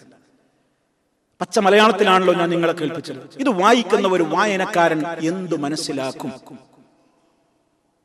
മറ്റൊരു ലേഖനത്തിൽ തന്നെ കാണാം, ഭിന്നിപ്പ് ഒഴിവാക്കാൻ, അതും കേട്ടോളൂ, ഭിന്നിപ്പ് ഒഴിവാക്കാൻ ഇസ്രായേല്യർ പശുക്കുട്ടിയെ ആരാധിച്ചപ്പോൾ ഹാറൂൻ നബി അലൈഹിസ്സലാം അതിനെ തടഞ്ഞില്ലെന്നും ഭിന്നിപ്പാകുന്ന മുഖ്യ തിന്മ കണ്ടോ, അപ്പൊ മുഖ്യ തിന്മ ശിർക്കല്ല, ഏതാ? ഭിന്നിപ്പാകുന്ന മുഖ്യ തിന്മ ഒഴിവാക്കാനാണ് പശുവാരാധനയിൽ നിന്ന് ഇസ്രായേല്യരെ തടയാതിരിക്കുക എന്ന തിന്മ അദ്ദേഹം ചെയ്തതെന്നും ഫുലാൻ ഇബ്നു ഫുലാൻ ഡാഷ് ഡാഷ് എന്ന ഗ്രന്ഥത്തിൽ പറഞ്ഞിട്ടുണ്ട്. ആലോചിച്ച് നോക്കി, കക്ഷികളെ നിങ്ങൾക്ക് വേഗം പിടിക്കിയിട്ടുണ്ടാവും. ഇസ്ലാമിന് രാഷ്ട്രീയ വ്യാഖ്യാനം നൽകി വോട്ട് ചെയ്താൽ പോലും ശിർക്കാണെന്നൊക്കെ പറഞ്ഞിരുന്ന ഒരു വിഭാഗം ആളുകൾ തൗഹീദി പ്രബോധനത്തിൽ നമ്മുടെ നാട്ടിലൊക്കെയുള്ള അന്ധവിശ്വാസങ്ങൾക്കെതിരെ സന്ധിയില്ലാത്ത സമരം പ്രഖ്യാപിച്ചുകൊണ്ട് പ്രമാണങ്ങളുടെ വെളിച്ചത്തിൽ സമൂഹത്തെ ഉത്ബുദ്ധരാക്കിയ മഹാരഥന്മാരായ ആളുകളെ നോക്കിയിട്ട് പറഞ്ഞതാണ്, നിങ്ങളുടെ ഈ ശൈലി ശരിയല്ല. വാസ്തവത്തിൽ ഇതിന് മലയാളത്തിൽ വ്യാഖ്യാനം എഴുതിയ, മലയാളത്തിലേക്ക് ചില ആളുകളുടെ ഒക്കെ ട്രാൻസ്ലേഷനുകൾ, ഉറുദുവിലുള്ള ചില തഫ്സീറുകൾ വിവർത്തനം ചെയ്തതും കൂടി നമ്മൾ വായിക്കണം. അത് ഇവരുടെ തന്നെ വാദത്തിന് നേരെ എതിരാണ്. അദ്ദേഹം പോലും അത് പറഞ്ഞിട്ടില്ല. കേട്ടോളൂ, അദ്ദേഹം ഈ ആയത്തിൽ വിശദീകരിക്കുന്നത് എന്താണ്? അവർ നേതാവായി അംഗീകരിക്കുന്ന വ്യക്തി അദ്ദേഹത്തിന്റെ വിശുദ്ധ ഖുർആനിന്റെ വ്യാഖ്യാനം അദ്ദേഹം എഴുതിയപ്പോൾ അദ്ദേഹം പറഞ്ഞത്, ഇങ്ങനെ ഒരു വാദക്കാര് പിൽക്കാലത്ത് വരുമോ എന്ന് ദീർഘവീക്ഷണം നടത്തിക്കൊണ്ടായിരിക്കുമോ എന്ന് ഞാൻ സംശയിച്ചു പോവുകയാണ്. അദ്ദേഹം പറഞ്ഞത് കേട്ടോ, ഹസരത്ത് ഹാറൂനിന്റെ ഈ മറുപടിക്ക് സമുദായത്തിന്റെ ഐക്യമാണ് സമുദായം സന്മാർഗത്തിൽ നിലകൊള്ളുന്നതിനേക്കാൾ പ്രധാനമെന്നോ, ശിർക്ക് അംഗീകരിച്ചുകൊണ്ടായാലും ഐക്യം നിലനിർത്തുകയാണ് വേണ്ടതെന്നോ, സമൂഹത്തിന്റെ അടിത്തറ സത്യമാകട്ടെ അസത്യമാകട്ടെ ഏകോപിച്ചു നിൽക്കുക എന്നതാണ് ഭിന്നിപ്പിനേക്കാൾ ഉത്കൃഷ്ടം എന്നോ ഒന്നും അർത്ഥമില്ല. ഈ സൂക്തത്തിന് ആരെങ്കിലും അങ്ങനെ ഒരർത്ഥം മനസ്സിലാക്കുകയാണെങ്കിൽ അയാൾ ഖുർആനിൽ നിന്ന് സന്മാർഗത്തിന് പകരം ദുർമാർഗമാണ് സ്വീകരിക്കുന്നത്. എത്ര കൃത്യമാണ് ഈ ആയത്തിൽ നിന്ന്. അങ്ങനെ ആരെങ്കിലും മനസ്സിലാക്കിപ്പോയാൻ ഖുർആൻ കൊണ്ട് ലലാലത്തിലായത് ഹിദായത്തിലായിട്ടില്ല. എന്നിട്ട് അദ്ദേഹം അയറാഫിലെ ഈ ആയത്ത് ഉദ്ധരിക്കുകയാണ്. ابن أم إن القوم استضعفوني وكادوا يقتلونني فلا تشمت بي الأعداء ولا تجعلني مع القوم الظالمين. അവരെന്നെ കൊന്നുകളയുമോ എന്നുവരെ ആയി, അതുകൊണ്ട് ശത്രുക്കളെ സന്തോഷിപ്പിക്കല്ലേ എന്നൊക്കെ പറഞ്ഞ ആയത്ത് തെളിവെടുത്തിട്ട് അദ്ദേഹം പറയാണ്, ഹസ്രത്ത് ഹാറൂൻ ജനങ്ങളെ ആ ദുർവൃത്തിയിൽ നിന്ന് വിലക്കാൻ കഴിവത് ശ്രമിച്ചു. പക്ഷേ അവർ അദ്ദേഹത്തിനെതിരിൽ വമ്പിച്ച കലാപത്തിനൊരുങ്ങി അദ്ദേഹത്തെ വധിക്കാൻ ഒരുമ്പെട്ടു. ഗത്യന്തരമില്ലാതെ അദ്ദേഹം നിശബ്ദനായി നിലകൊണ്ടു. മൂസ തിരിച്ചെത്തുന്നതിന്റെ മുമ്പ് താവളം ഒരു യുദ്ധക്കളമാക്കേണ്ടെന്ന് അദ്ദേഹം തീരുമാനിച്ചു. മൂസ തിരിച്ചു വന്ന്, താങ്കൾക്ക് ഈ സാഹചര്യം കൈകാര്യം ചെയ്യാൻ കഴിഞ്ഞില്ലെങ്കിൽ സ്ഥിതിഗതികൾ ഇത്രത്തോളം വഷളാക്കേണ്ടിയിരുന്നില്ല എന്നും ഞാൻ വരുന്നത് വരെ കാത്തിരിക്കാമായിരുന്നുവെന്നും പറയാൻ അവസരമുണ്ടാക്കേണ്ട എന്ന് അദ്ദേഹം കരുതിയിരിക്കും. അങ്ങനെയാണ് അദ്ദേഹം അതിനെ വ്യാഖ്യാനിച്ചത്. പക്ഷെ അദ്ദേഹത്തിന്റെ പേരിൽ സംഘടിച്ചിട്ടുള്ള അനുയായി വൃന്ദം പറഞ്ഞു, തൗഹീദ് ഇങ്ങനെ വല്ലാതെ പറഞ്ഞ് ഐക്യം തകർക്കരുത്, അതിനാണ് പ്രധാനം. വിശുദ്ധ ഖുർആനിൽ നിന്ന് സന്മാർഗമല്ല മനസ്സിലാക്കിയത് ദുർമാർഗമാണ് എന്നാണ് അദ്ദേഹം പറയുന്നത്. ഇത് നമ്മൾ മനസ്സിലാക്കുക. ആരെയും കുറ്റപ്പെടുത്താനല്ല, അള്ളാഹുവിന്റെ ഗ്രന്ഥത്തിലൂടെ ഹിദായത്തിന് അവസരമുണ്ടാകാൻ അള്ളാഹു നമുക്കൊക്കെ തൗഫീക്ക് നൽകുമാറാകട്ടെ. ആരെങ്കിലും തെറ്റിദ്ധരിച്ചു പോയെങ്കിൽ അവർക്ക് സൽപാന്താവിലേക്ക് തിരിച്ചു വരാൻ റബ്ബിന്റെ ഖുർആനികമായ ആശയാദർശങ്ങൾ അവർക്ക് നിമിത്തമായി മാറട്ടെ എന്ന് നമുക്ക് പ്രാർത്ഥിക്കാം. അപ്പൊ സഹോദരന്മാരെ, അങ്ങനത്തെ ഒരു വ്യാഖ്യാനത്തിന് ഇവിടെ പഴുതില്ല. ഏത് രൂപത്തിൽ ഐക്യം തകരുമോ ഇല്ലേ എന്നതൊന്നും അമ്പിയാക്കൾ നോക്കിയിട്ടില്ല. പക്ഷെ അവര് വളരെ നസീഹത്തോടെയേ പറഞ്ഞിട്ടുള്ളൂ, അത് പറയേണ്ട രൂപത്തിലേ പറഞ്ഞിട്ടുള്ളൂ. എന്നിട്ട് പോലും ആ പ്രവാചകന്മാരോട് പോലും നിങ്ങൾ ഐക്യം തകർത്തവരാണെന്ന് പറഞ്ഞെങ്കിൽ ഐക്യം തകർക്കാൻ വേറെ ഒന്നുകൂടെ ചെയ്യേണ്ടതില്ല, സത്യം പറഞ്ഞാൽ തന്നെ ഐക്യം തകരുന്നുണ്ട് എന്നതാണ് നമുക്ക് മനസ്സിലാക്കാനുള്ള പാഠം. ശരി, വിഷയത്തിലേക്ക് തന്നെ മടങ്ങി വരികയാണ്. അപ്പൊ മൂസാ നബി അലൈഹിസ്സലാത്തു വസ്സലാമിന് കാര്യം ബോധ്യമായി. സഹോദരൻ ഹാറൂൻ പറഞ്ഞപ്പോ കാര്യം വളരെ ബോധ്യമായി. നിരപരാധിയാണ് എന്റെ സഹോദരൻ, ഞാൻ ദേഷ്യപ്പെട്ടത് വെറുതെയായി എന്ന് മഹാനവർക്കൾക്ക് ബോധ്യമായി. അദ്ദേഹം എന്ത് ചെയ്തു? വലമ്മാ സകത മൂസൽ ഗളബ അഖദൽ അൽവാഹ്, തലത്തേക്കിട്ട പലകകളൊക്കെ അദ്ദേഹം പെറുക്കി കൂട്ടുകയാണ്. മൂസാ നബി അലൈഹിസ്സലാമിന്റെ ദേഷ്യം തണുത്തപ്പോൾ തൗറാത്തിന്റെ പലകകൾ അദ്ദേഹം പെറുക്കിയെടുക്കുകയാണ്. ആ തൗറാത്തിൽ സന്മാർഗമുണ്ട്, വിശ്വസിക്കുന്ന ആളുകൾക്ക് ഒരുപാട് ദൃഷ്ടാന്തങ്ങളുണ്ട്, ഒരുപാട് നിയമനിർദ്ദേശങ്ങളുടെ സമാഹാരമായ ആ ഗ്രന്ഥം എന്ന് പറഞ്ഞു. അതിന്റെ ശേഷം മഹാനവറുകൾക്ക് ബോധ്യമായി തന്റെ സഹോദരൻ ഇതിൽ കുറ്റക്കാരനല്ല, അദ്ദേഹം ശക്തമായി ഇടപെട്ടിട്ടുണ്ട്. അവരതാ എന്നുകൊണ്ട് പ്രാർത്ഥിക്കുകയാണ്. ഖാല റബ്ബിഗ്ഫിർ ലീ വലിഅഖീ വഅദ്ഖിൽനാ ഫീ റഹ്മതിക വഅൻത അർഹമുർ റഹീമീൻ. മൂസാ നബി അവിടെ നിന്ന് ദുആ ചെയ്യാണ്, റബ്ബി, എന്റെ റബ്ബേ, ഇഗ്ഫിർ ലീ, നീ എന്നോട് പൊറുക്കണം. എന്ത് തെറ്റാ മൂസാ നബി അലൈഹിസ്സലാം ചെയ്തത്? ഒന്നും ചെയ്തിട്ടില്ല. എന്നാലും അല്ലാഹ് എന്തെങ്കിലുമൊക്കെ എന്റെ ഒരു കുറവുകൊണ്ടായിരിക്കും ഉപരി പഴിച്ചത്. കണ്ടോ എന്താ വിനയം, എന്താണ് ആ വിനയം? റബ്ബേ, നീ എനിക്ക് പൊറുത്തതാ. വലിയ അഖീ, എന്റെ സഹോദരൻ ഹാറൂനിനും പുറത്തു കൊടുക്കണം. അവരുടെ വിനയം. വഅദ്ഖിൽനാ, നീ ഞങ്ങളെ പ്രവേശിപ്പിക്കണേ. ഫീ റഹ്മതിക, നിന്റെ കാരുണ്യത്തിൽ. വഅൻത അർഹമുർ റഹീമീൻ, ഏറെ കരുണ ചെയ്യുന്നവരിൽ വെച്ച് അത്യധികം കരുണ ചെയ്യുന്ന അർഹമുർ റഹീമീൻ അല്ലയോ നീ? എന്നോടും എന്റെ സഹോദരനോടും പൊറുത്തു തന്നുകൊണ്ട് നിന്റെ റഹ്മത്തിൽ നീ ഞങ്ങളെ പ്രവേശിപ്പിക്കണേ എന്ന് മഹാനായ പ്രവാചകൻ മൂസാ നബി അലൈഹിസ്സലാം ദുആ ചെയ്യുന്നു. പശുവാരാധകരോട് അദ്ദേഹം മുന്നറിയിപ്പും കൊടുത്തു. ഇന്നല്ലദീന ഇത്തഖദുൽ ഇജ്ല സയനാലുഹും ഗദബും മിർ റബ്ബിഹിം വദില്ലത്തുൻ ഫിൽ ഹയാത്തിദ് ദുനിയാ വകദാലിക നജ്സിൽ മുഫ്തരീൻ. ഇന്നല്ലദീന ഇത്തഖദുൽ ഇജ്ല, നിശ്ചയമായും ഈ പശുക്കുട്ടിയെ ആരാധ്യനായി കൊണ്ട് സ്വീകരിച്ചവർ, സയനാലുഹും, പിറകെ അവർക്ക് ബാധിക്കുന്നതാണ്, ഗദബും മിർ റബ്ബിഹിം, അവരുടെ റബ്ബിങ്കൽ നിന്നുള്ള കോപം അവരെ പിടികൂടുക തന്നെ ചെയ്യും. വദില്ലത്തുൻ ഫിൽ ഹയാത്തിദ് ദുനിയാ, ഈ ലോക ജീവിതത്തിൽ തന്നെ അവർക്ക് അപമാനമാണ് വരാൻ പോകുന്നത്. വകദാലിക നജ്സിൽ മുഫ്തരീൻ, അപ്രകാരമാണ് നാം കള്ളം പറയുന്ന, കറ്റുകെട്ടി പറയുന്ന വ്യാജന്മാരായ ആളുകൾക്ക് പ്രതിഫലം കൊടുക്കുന്നത് എന്ന് അള്ളാഹു വളരെ കൃത്യമായി തന്നെ ഉത്ബോധനം ഇറക്കുന്നു. അത് കഴിഞ്ഞ് ഹാറൂൻ നബി അലൈഹിസ്സലാം കുറ്റക്കാരനല്ല, അദ്ദേഹത്തിന് ബോധ്യമായി. രണ്ടാൾക്കും വേണ്ടി ദുആ ചെയ്തു. തുടർന്നുകൊണ്ട് തിരിയാണ്. ആരായി പണി ഒപ്പിച്ചത്? ജനങ്ങളൊക്കെ പറഞ്ഞല്ലോ, ഞങ്ങളല്ല, ഞങ്ങളുടെ തന്നെ ഇഷ്ടപ്രകാരമല്ല. കഴിഞ്ഞ ക്ലാസ്സിൽ നമ്മൾ പറഞ്ഞ് അവസാനിപ്പിച്ചു. ഞങ്ങളുടെ ഇഷ്ടപ്രകാരമല്ല ചെയ്തത്, ഇയാളാണ് ഞങ്ങളെ കൊണ്ട് ഇത് ചെയ്യിപ്പിച്ചത്, ഇയാളാണ് ഞങ്ങളെ പറഞ്ഞു പ്രലോഭിപ്പിച്ചത്, ഇതാണ് നമ്മൾ പ്രാർത്ഥിക്കേണ്ട ദൈവം, ഇതാണ് മൂസ തെരഞ്ഞുപോയ ദൈവം, മൂപ്പര് വെറുതെ അവിടെ സീനാമലയിൽ പോയിട്ട് അതിനെ കാത്തിരിക്കേണ്ട, ഇവിടെ നമുക്ക് ഇപ്പൊ തന്നെ കിട്ടിയാണ്, അതുകൊണ്ട് നിങ്ങൾ ഇനി ഒന്നും ആലോചിക്കണ്ട, ഇതിനെ പൂജിച്ചോളി, ആരാധിച്ചോളും, ഇയാളാ പറഞ്ഞതെന്ന് പറഞ്ഞല്ലോ. അയാളെ ചൂണ്ടിക്കാണിച്ചു കൊടുത്തിരുന്നു. സാമിരി എന്നാണ് അയാളെ പേര്. മൂസാ നബി അലൈഹിസ്സലാമിന്റെ അടുത്ത തിരിയൽ, അടുത്ത ചോദ്യം ചെയ്യൽ അയാളിലേക്ക് തിരിയുകയാണ്.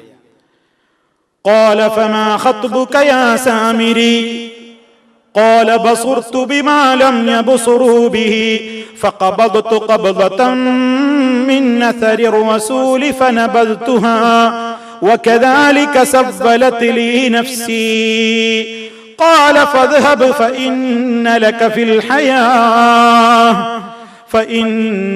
في الحياة أن تقول لا مساس وإن لك موعدا لن تخلفه وانظر إلى إلهك الذي ظلت عليه عاكفا لنحرقنه ثم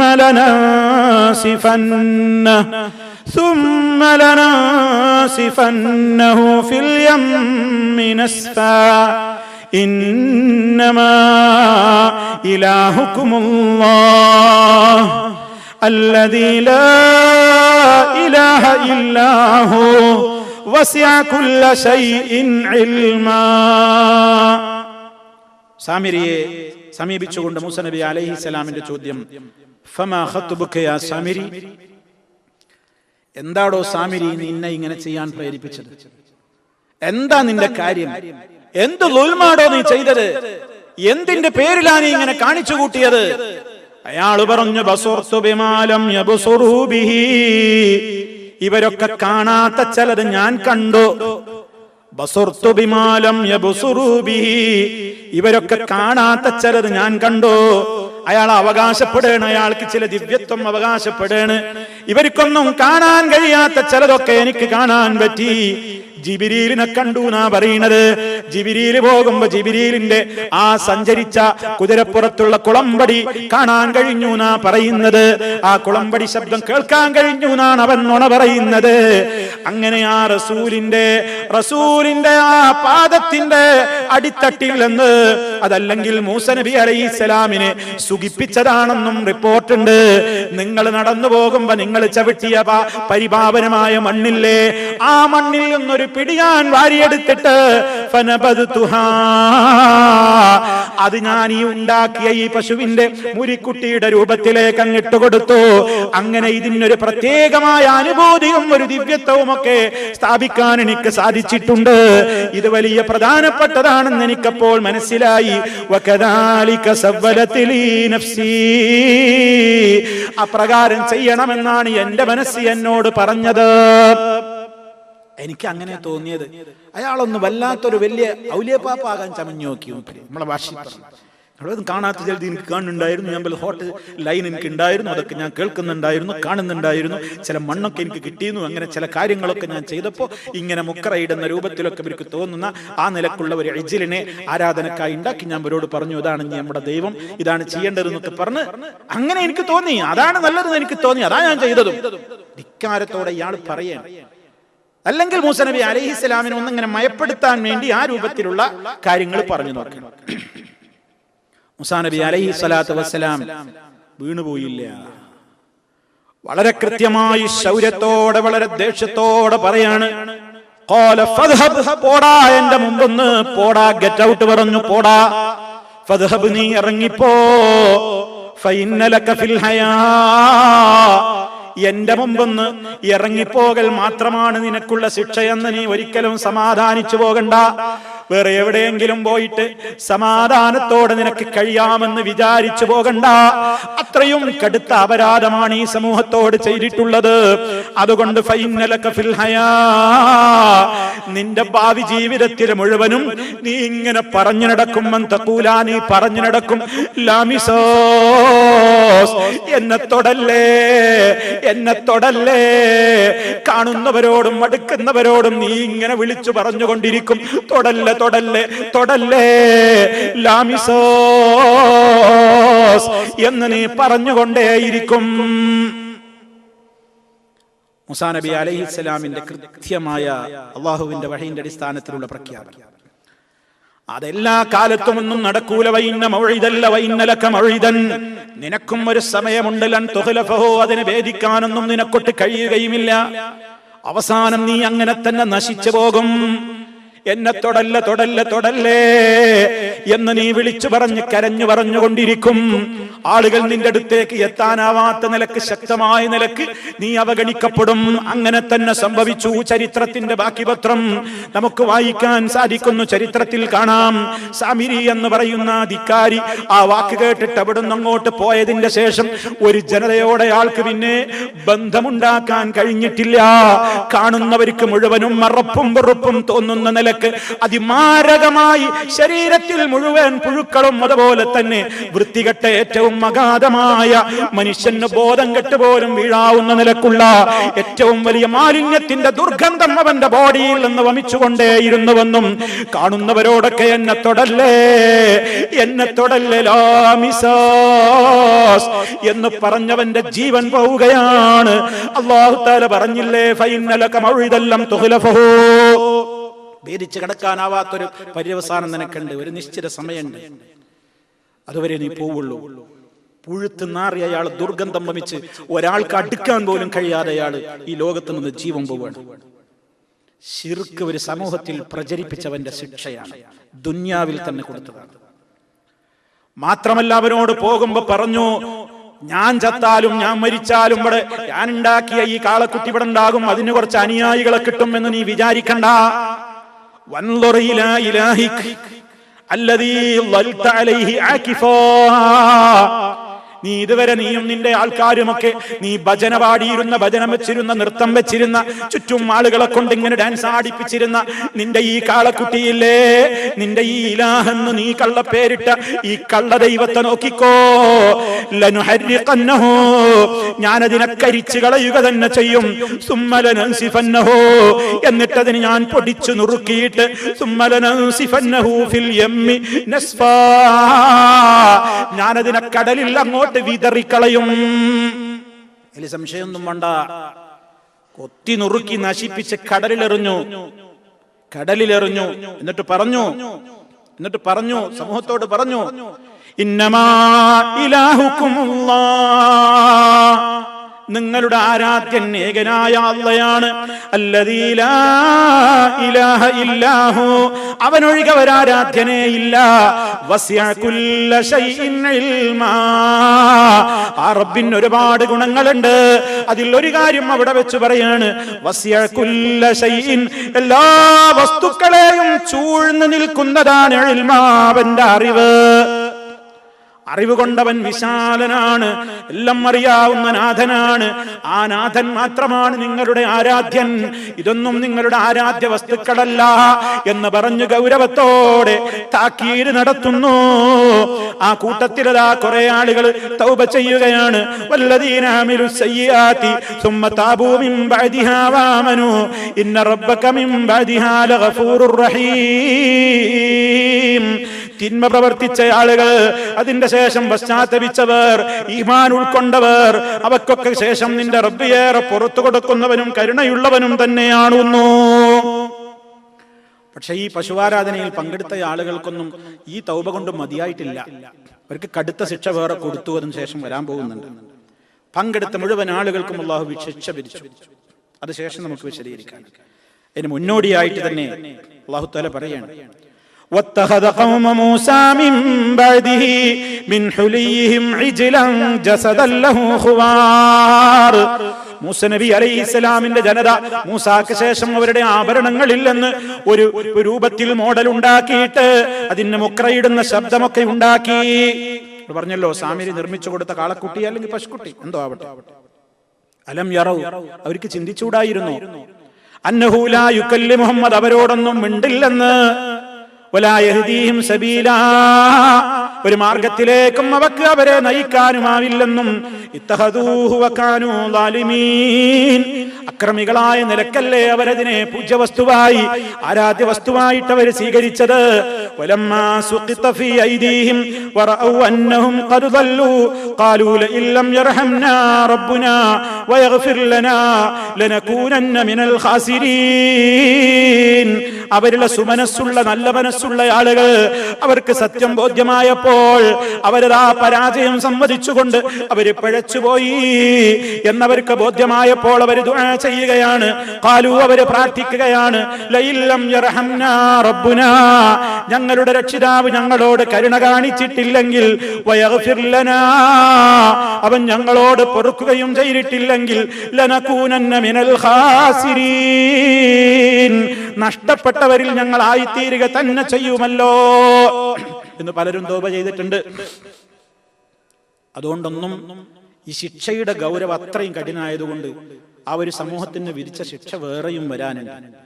അപ്പൊ വളരെ ഗൗരവത്തോടുകൂടെ മഹാനായ ആ പ്രവാചകൻ മൂസ നബി അലൈഹിസ്സലാത്തു വസ്സലാം അവരിൽ ആ നടപടികളൊക്കെ സ്വീകരിക്കണം. ഇവിടെ സാന്ദർഭികമായിട്ട് വേറൊരു കാര്യം കൂടെ ഞാൻ പറഞ്ഞു തരാം.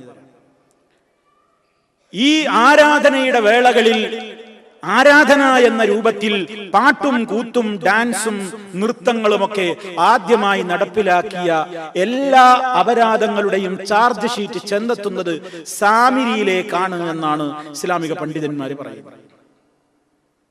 ഇന്ന് പലയിടത്തും കാണാൻ സാധിക്കും.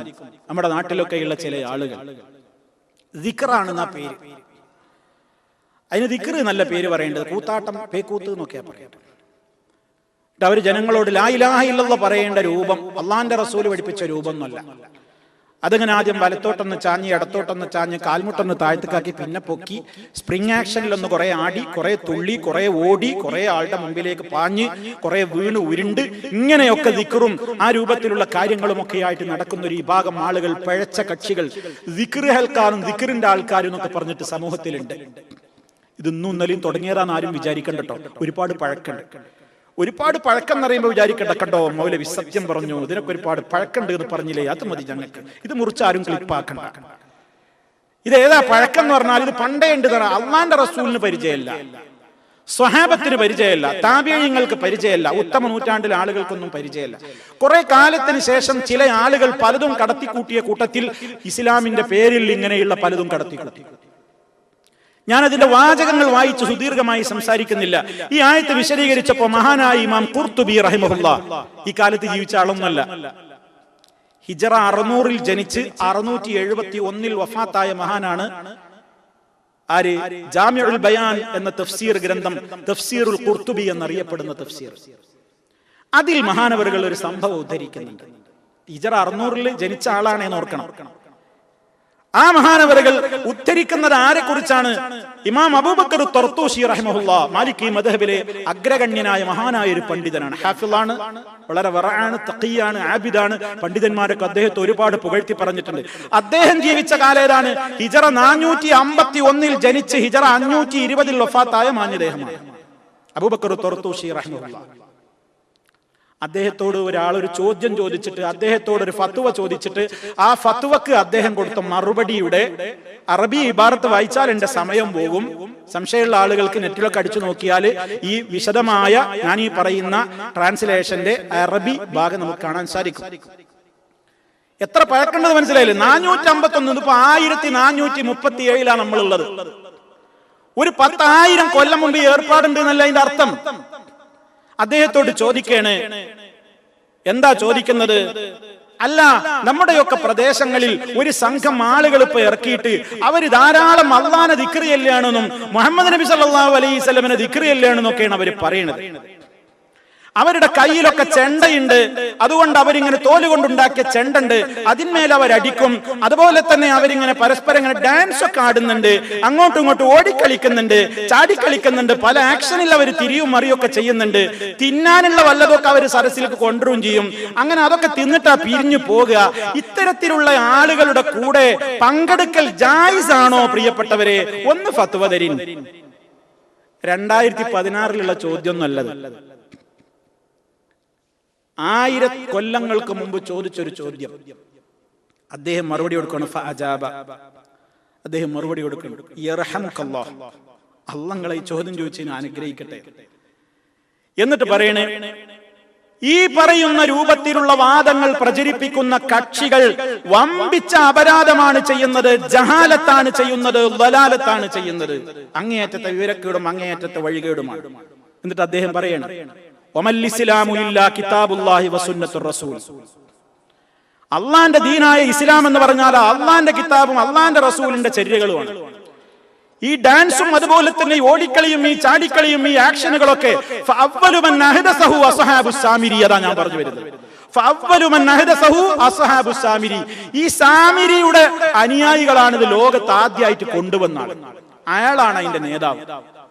ഇയാളാണ് ഇത് ലോകത്ത് ആദ്യം കൊണ്ടുവന്നത്. ഇബാദത്തിന്റെ പേരിൽ ഡാൻസ് ആണ്. ഇയാളാണ് ഇതിന്റെ പരിപാടി ആദ്യം കൊണ്ടുവന്നത്. എപ്പോ ഇങ്ങനെ ശബ്ദമിടുന്ന മുക്രയിടുന്ന ഒരു മൂരിക്കുട്ടിയെ അല്ലെങ്കിൽ പശുക്കുട്ടിയുടെ രൂപമുണ്ടാക്കിയിട്ട് അവരതിന്റെ ചുറ്റും നൃത്തം വെക്കാൻ തുടങ്ങി. അതിനങ്ങനെ ഭജന പാടും, അതിനനുസരിച്ച് ഇങ്ങനെ തുള്ളും ആടിയും ചാടിയിട്ടൊക്കെ നൃത്തം ചെയ്തുകൊണ്ടാ അവർ ഇതിനെ ദിക്റിയില്ലുന്നത്. അങ്ങനെ ഇവരിങ്ങനെ ഭയങ്കര ഒരു പ്രത്യേകമായ ഉന്മാദാവസ്ഥയിലെത്തും. എന്നിട്ട് അവിടുന്ന് പറയാണ് ഫഹുവ ദീനുൽ കുഫാർ, ഇത് കാഫിരീങ്ങളുടെ ദീനാണ് മക്കളെ. വഉബാദുൽ ഇജ്ലി, പശുവാരാധകന്മാരുടെ ഗോപൂജകന്മാരുടെ സമ്പ്രദായമാണിത്. ഇത് മുസ്ലിമീങ്ങളുടെ ഏർപ്പാടല്ല. പിന്നെയോ ഈ ചെണ്ടയടിക്കലോ ഇതും കൊണ്ടുവന്നത് നിരീശ്വര നിർമ്മതവാദികളാണ്. അള്ളാന്റെ കിതാബിൽ നിന്ന് മുസ്ലിമീങ്ങളെ തെറ്റിക്കാൻ വേണ്ടി അല്ലാഹുവിന്റെ റസൂൽ സല്ലല്ലാഹു അലൈഹി വസല്ലമിന്റെ സദസ്സിലൊക്കെ സഹാബിമാർ ഇരുന്നിരുന്നത് കഅന്നമാലാ റൂസിഹിമുത് തയ്റു മിനൽ വഖാർ, ഗാംഭീര്യം കൊണ്ട് നബി തങ്ങളുടെ സദസ്സിലൊക്കെ മുഅ്മിനീങ്ങൾ ഇരിക്കുമ്പോ തലയൊന്ന് വെട്ടിക്കാൻ പോലും അവർ സമ്മതിക്കാതെ സാഗൂതം മജ്ലിസിലിരിക്കുകയാണ്. അവരുടെ തലയിൽ ഒരു പക്ഷി വന്നിരിക്കുന്നത് പോലെ പക്ഷി പാറിപ്പോയേക്കുമോ എന്ന് വിചാരിച്ച് തലയൊന്ന് ചരിക്കാതെയും മനക്കാതെയും ഇരിക്കുന്ന ഒരാളെയാണ് ഉപമിച്ചത് ഹബീബിന്റെ മജ്ലിസിൽ വന്നിരിക്കുന്ന മുഅ്മിനീങ്ങളെ സംബന്ധിച്ച്. ഇനിയും കേട്ടോളൂ. അതുകൊണ്ട് അദ്ദേഹം പറയാണ്, അധികാരികളുടെ മേൽ അനിവാര്യമാണ് ഇത്തരത്തിലുള്ള ആളുകളെ പള്ളിയിൽ കയറ്റരുത്. നോക്കണം നിങ്ങൾ, ഇത്തരത്തിലുള്ള ആളുകളെ പള്ളി കയറ്റരുത്. അള്ളാഹുവിലും പരലോകത്തിലും വിശ്വാസമുള്ള ഒരാൾക്കും ഹലാലല്ല ഇവരോടൊത്തി എവിടെയെങ്കിലും ഒരു മജ്ലിസിൽ പങ്കെടുക്കലോ ഇവരുടെ ബാത്തിലിന് ഏതെങ്കിലും നിലക്കുള്ള ഒരു സഹായം കൊടുക്കലോ പാടില്ല. എന്നിട്ട് അദ്ദേഹം പറയാണ്, ഹാദാ മദ്ഹബു മാലിക് വഅബീ ഹനീഫ വശാഫിഈ വഅഹ്മദ് ഇബ്നു ഹംബൽ റഹിമഹു വഗൈരിഹിം മിൻ ഇമ്മത്തിൽ മുസ്ലിമീൻ. ഇത് തന്നെയാണ് ഇമാം മാലിക് റഹ്മത്തുള്ളാഹി അലൈഹിയുടെയും അബൂ ഹനീഫ റഹ്മത്തുള്ളാഹി അലൈഹിയുടെയും ഷാഫി ഇമാം റഹ്മത്തുള്ളാഹി അലൈഹിയുടെയും അഹ്മദ് ഇബ്നു ഹംബൽ റഹ്മത്തുള്ളാഹി അലൈഹിയുടെയും അതല്ലാത്ത മറ്റ് മുസ്ലിമീങ്ങളായ സർവ്വ ഇമാമീങ്ങളുടെയും അഭിപ്രായം ഇത് തന്നെയാണ്. വബില്ലാഹി തൗഫീഖ്, അല്ലാഹ് തൗഫീഖ് ചെയ്യട്ടെ എന്നും പറഞ്ഞുകൊണ്ട് മഹാനവറുകൾ ഫത്വ അവസാനിപ്പിക്കുന്നു. ഈ ഫത്വ 451 ജനിച്ച് 520 വഫാത്തായ പണ്ഡിതൻ അന്ന് കൊടുത്ത ഫത്വ. ഹിജ്റ 600 ജനിച്ച് 671 വഫാത്തായ മഹാനായ ഇമാം ഖുർത്തുബി റഹിമഹുല്ലാഹ് അവിടുത്തെ തഫ്സീർ രേഖപ്പെടുത്തിയിട്ടുണ്ട്. ഇനി നിങ്ങൾ ബാക്കി ആലോചിച്ചാൽ മതി. നമ്മളെ വാട്സപ്പിലും ഫേസ്ബുക്കിലും സോഷ്യൽ മീഡിയകളിലൊക്കെ ഈ ആടി ദിക്റും പാടി ദിക്റും ഡാൻസ് ദിക്റും ഒക്കെ കാണുമ്പോൾ എന്താ ഇതിന്റെ ഹുക്കം? ഇസ്ലാമിലെ ഇബാദത്തുകളൊക്കെ വഖാറോടെ നിർവഹിക്കേണ്ടത്. അതുകൊണ്ട് അത് സാന്ദർഭികമായിട്ട് ഓർമ്മപ്പെടുത്തുക. ഏതൊരു തോന്യാസത്തിനും ഉണ്ടാവും തുടങ്ങിയ ഒരു ഉപ്പാപ്പുണ്ടാവും. ഇത് തുടങ്ങിയ ഉപ്പുപ്പയാണ് സാമിരി എന്നാ പറയുന്നത്. വളരെ ഗൗരവമാണ്. ഇസ്ലാമിന്റെ പേരിൽ ഈ രൂപത്തിലുള്ള തോന്നിവാസങ്ങൾ അത് ഏത് കാലഘട്ടത്തിലൊക്കെ എന്നും ഉണ്ടായിട്ടുണ്ട്. അതൊക്കെ അന്നത്തെ നോക്കണം നിങ്ങൾ, അന്നത്തെ പണ്ഡിതന്മാരൊക്കെ എത്ര രൂക്ഷമായിട്ടാണ് അതിനെ എതിർത്തത്. പള്ളി കയറ്റാൻ പാടില്ല എന്നാണ്. നമ്മുടെ നാടുകളിലുള്ള അവസ്ഥ നിങ്ങൾ ആലോചിച്ചു നോക്കുക. അതുകൊണ്ട് നാം എപ്പോഴും ഈ ചരിത്രങ്ങളൊക്കെ, ഇത് തഫ്സീറുൽ ഖുർത്തുബി എന്ന് പറഞ്ഞാൽ അടുത്ത കാലത്ത് ഇത് തഫ്സീറൊന്നുമില്ല, ഏത് ബുക്ക് സ്റ്റാളുകളിലും പോയാൽ തഫ്സീറുൽ ഖുർത്തുബി നെറ്റിൽ അടിച്ചു. ഞാനിപ്പോ ഈ പറഞ്ഞ കാര്യങ്ങളെ തഫ്സീർ വളരെ കൃത്യമായിട്ട് കാണാം. ഈ തഫ്സീറിനൊക്കെ എത്ര പുകഴ്ത്തിയിട്ടാ പിൻഗാമികൾ പറഞ്ഞത്. ബിദ്അത്തുകൾക്കെതിരെ ശക്തമായി പോരാടിയ തഫ്സീറാണെന്ന് പറഞ്ഞിട്ടുണ്ട് മഹാരഥന്മാരായ മുൻഗാമികളായ പലരും. അവരൊന്നും ഈ അഭിപ്രായം ഒഴിച്ചു എന്ന് പറഞ്ഞിട്ടില്ല. അതിൽ പറഞ്ഞ ഈ ഒരു അഭിപ്രായം നമുക്ക് വിയോജിപ്പാന്ന് പറഞ്ഞിട്ടില്ല. അതുകൊണ്ട് ഓരോ കാര്യങ്ങളിലും അടങ്ങിയിട്ടുള്ള ഗുണപാഠങ്ങൾ നമ്മൾ മനസ്സിലാക്കണം. അദ്ദേഹം പറഞ്ഞില്ലേ, അമൽ ഇസ്ലാം, ഇസ്ലാമല്ല ഇല്ലാ കിതാബുല്ലാഹി വസുന്നത്തുർ റസൂൽ, അള്ളാഹിന്റെ കിതാബും റസൂലിന്റെ സുന്നത്തും നമ്മുടെ ജീവിതത്തിൽ നമ്മൾ പഠിക്കണം, പകർത്തണം. എന്നിട്ട് അതിനെ ആക്ഷേപിച്ച കണ്ടോ ദിക്റിനെ ആക്ഷേപിക്കാണ്, സലാത്തിനെ ആക്ഷേപിക്കുകയാണ് എന്നൊക്കെയാണ് പറയാം. അതൊന്നും ചെവി കൊടുക്കേണ്ടതില്ല. നമ്മൾ അള്ളാഹുവിന് ധാരാളമായി ദിക്ർ ചൊല്ലണം, സലാത്ത് ചൊല്ലണം. അതൊക്കെ വഖാറോടെ, ഗാംഭീര്യത്തോടെ, ശാന്തമായി ഇട്ടാ ചൊല്ലേണ്ടത്. അള്ളാഹു തൗഫീഖ് നൽകുമാറാകട്ടെ. ഇൻഷാ അല്ലാഹ് ഇതിന്റെ ശേഷമുണ്ടായ നടപടിക്രമങ്ങളും മറ്റു കാര്യങ്ങളിലേക്ക് തുടർന്നുകൊണ്ട് വിവരണം പോകുന്നുണ്ട്. തുടർന്നുകൊണ്ട് നമുക്ക് വിശദീകരിക്കാൻ അള്ളാഹു തൗഫീഖ് നൽകുമാറാകട്ടെ. എല്ലാ പ്രയാസങ്ങളിൽ നിന്നും അള്ളാഹു മോചനം നൽകുമാറാകട്ടെ. ഈ സദസ്സിലേക്ക് ആളുകളെ കൂട്ടിക്കൊണ്ടുവരാൻ, കൂടുതൽ കൂടുതൽ ആളുകൾക്ക് ഈ ശബ്ദം ശ്രവിക്കാൻ, കാര്യങ്ങൾ ബോധ്യമാകാൻ നിങ്ങളുടെ എല്ലാവരുടെയും ഭാഗത്തു നിന്ന് കൂടുതൽ ശ്രമങ്ങൾ ഉണ്ടാകണം. നിങ്ങൾ മുഖേന ഒരാൾ നന്നായാൽ ആ മനുഷ്യന്റെ മനസ്സിൽ വരുന്ന വാറ്റങ്ങളിലൊക്കെ ഒരു പ്രതിഫലം അയാൾക്കൊട്ടും നഷ്ടപ്പെടാതെ നമുക്കും കിട്ടുമെന്ന ഉദ്ദേശത്തോടെ ഈ രംഗത്ത് നിങ്ങളുടെ സഹകരണം ഉണ്ടാകണമെന്ന്, ഇതിനേക്കാൾ ഇവിടെ ധാരാളം എന്റെ പ്രിയപ്പെട്ട സഹോദരന്മാർ ഇവിടെ തടിച്ചുകൂടിയിട്ടുണ്ട്. അതിനേക്കാളും അപ്പുറം ഇവിടെ വരണം. ഇവിടെ ആളുകൾ അറിയാത്ത ഒരുപാട് സഹോദരങ്ങളുണ്ട് എന്നുകൂടി ഓർമ്മപ്പെടുത്തിക്കൊണ്ട് ഞാൻ അവസാനിപ്പിക്കുന്നു. അള്ളാഹു ഹക്ക് ഹക്കായി കൊണ്ട് മനസ്സിലാക്കാനും അതിനെ പിൻപറ്റുവാനും ബാത്തിലിനെ ബാത്തിലായി കണ്ടുകൊണ്ട് അതിനെ തിരസ്കരിക്കുവാനും നമുക്ക് തൗഫീഖ് നൽകുമാറാകട്ടെ. اللهم ربنا آتنا في الدنيا حسنة وفي الآخرة حسنة وقنا عذاب النار. اللهم اجعل هذا البلد آمنا مطمئنا وسائر بلاد العالمين. اللهم سدد خطى حاكمنا يا ذا الجلال والإكرام. ربنا اغفر لنا ولإخواننا الذين سبقونا بالإيمان ولا تجعل في قلوبنا غلا للذين آمنوا ربنا إنك رؤوف رحيم. اللهم أعز الإسلام والمسلمين وأذل الشرك والمشركين. وآخر دعوانا الحمد لله رب العالمين. والسلام عليكم ورحمة الله وبركاته.